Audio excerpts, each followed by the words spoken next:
Hello, I'm Sylvia, mental health professional, TikTok existential guide, and occasional translator of therapy words that have been butchered by the internet. So today we're diving into the difference between boundaries, rules, consequences, and ultimatums, and why calling everything a boundary might be low-key manipulation.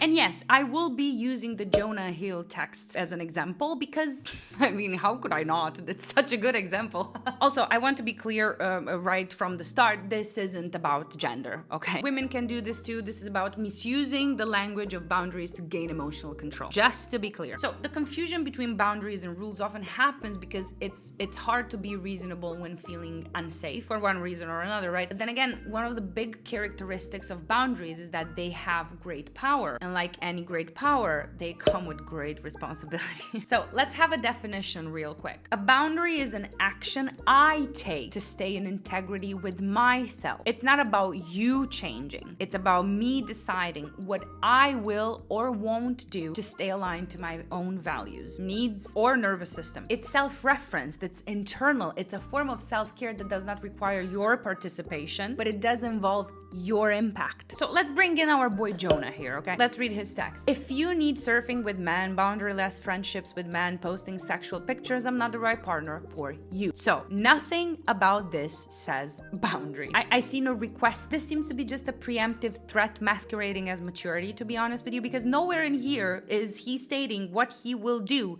to protect himself. This is almost a grocery list of things she must stop doing in order to maintain access to him, and this is what we would call behavioral control. And the only appropriate place for it is in a parent-child dynamic, not even then, but anyway. A true boundary would have sounded more like, hey, when I see those pictures or hear about certain dynamics, it brings up stuff in me I haven't fully worked through. I notice I get reactive. I will take some time to reflect and process this and come back to you for a deeper discussion when I'm ready, if that's okay. That's ownership. That's vulnerability. That's inner work. In comparison, Jonah's text said, I'll stay, but only if you make me feel secure by becoming someone else, essentially. You see, if the definition of boundary is an action I take to stay in integrity with myself, then the definition of a rule is a demand for someone else to behave in a way that protects my emotional comfort. Rules are rigid and they're almost reducing relationships to performance contracts, like when Jonah says, plain and simple, if you need X, Y, Z, I'm not the right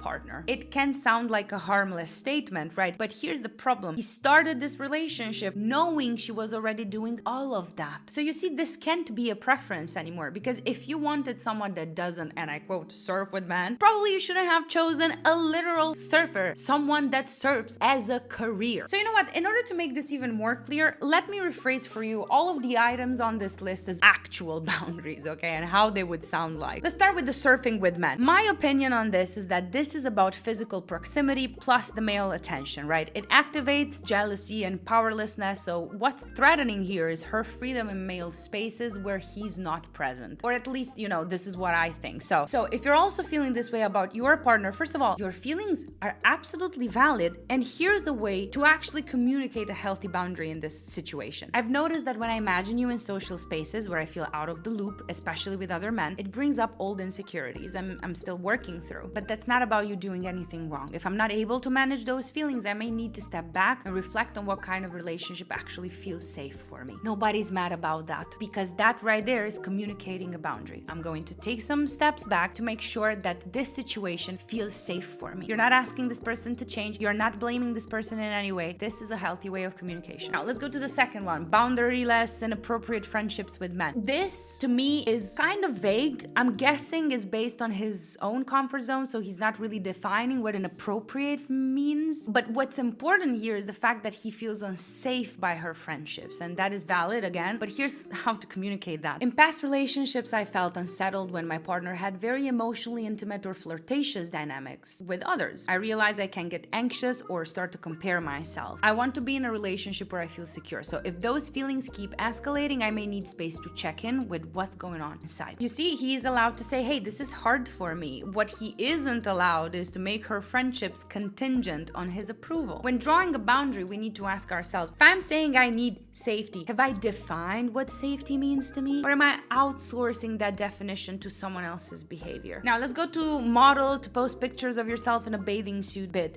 This seems to display a certain control he'd like to assert over her body, or maybe more specifically control over how her body is perceived by others. And this is something that I see often, unfortunately. People are often afraid of being seen, so when their partner is comfortable with visibility, they might feel resentful. If you confront yourself with these types of feelings, here's what you can say.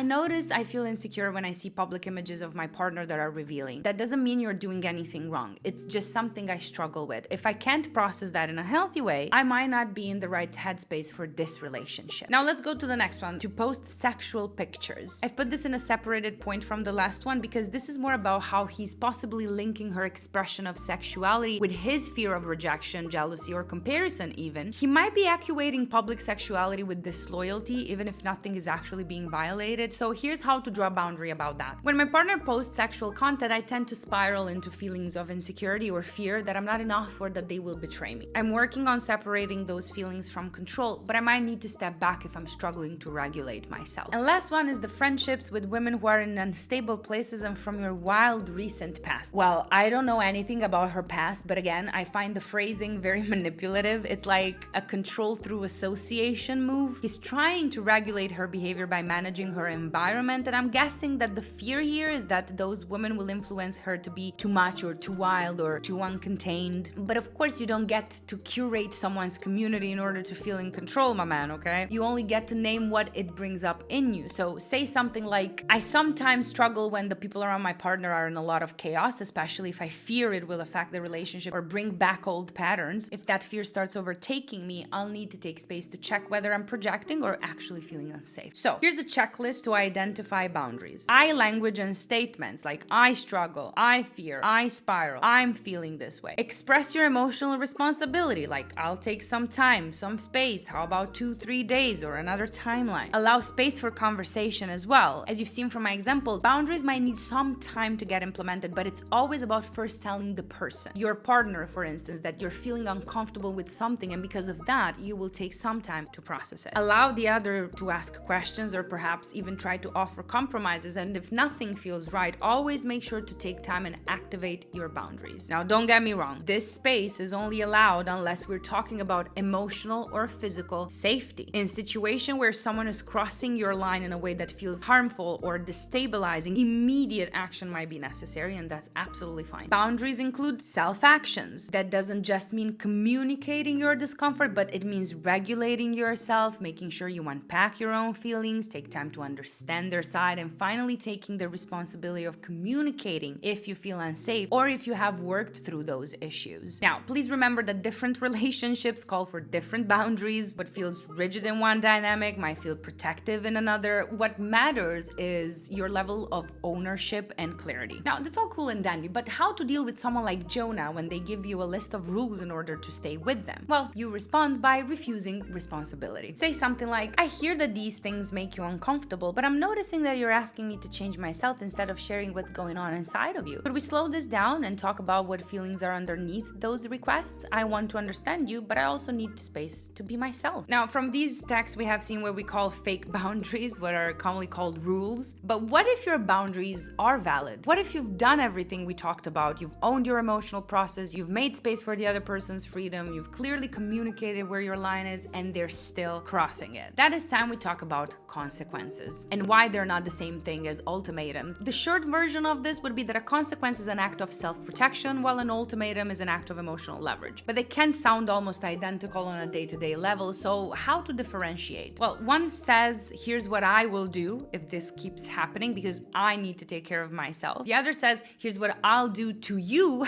if you don't do what I want. Notice how the differences are in the intention, the emotional tone, and the level of internal ownership that separates them. Let's use a dating example first, something chill like repeated dismissiveness. When I say chill, like not violent or somewhat abusive, okay? Even though even repeated dismissiveness can become abusive, but I am really losing myself in this, so let's go back to the point. So if someone repeatedly dismisses you, if you have communicated your boundaries and they keep crossing them, you can say something like this: I've told you that when you make jokes about my appearance in front of your friends, it really hurts me, just as an example. If it happens again, I'm gonna take some distance and reevaluate this relationship. That's a consequence. But let's try this. If you embarrass me again, I swear I'm done. Yeah, that's an ultimatum. Do you hear the difference? The first is grounded. It communicates the impact, it includes their choices, and it centers your emotional safety, okay? The second is charged. It's reactive and weaponizes the relationship itself. But here's a therapist's trick. If the boundary includes shame, blame, or a countdown clock, that's an ultimatum. If it includes self-awareness, emotional ownership, and space for the other person to choose, even if it means losing you, it's a consequence. Consequences are not supposed to be powerful. And here's another important trick. Consequences are not supposed to feel powerful. They're supposed to feel grieving, because a real boundary with a real consequence means you're willing to lose someone, not to punish them, but because you refuse to abandon yourself again. So as a final thought, consequences honor the self. Ultimatums try to manage the other. One is grief, the other is fear. And you know what? You will find attached to this post this table that is meant to quickly help you identify which is which. I hope this was clear. Please let me know if you have any questions. I will be very happy to respond, or maybe even make an additional, more in-depth video, I guess, even though I think I have yapped enough. So take care of yourselves, choose responsibly, and stay golden, guys.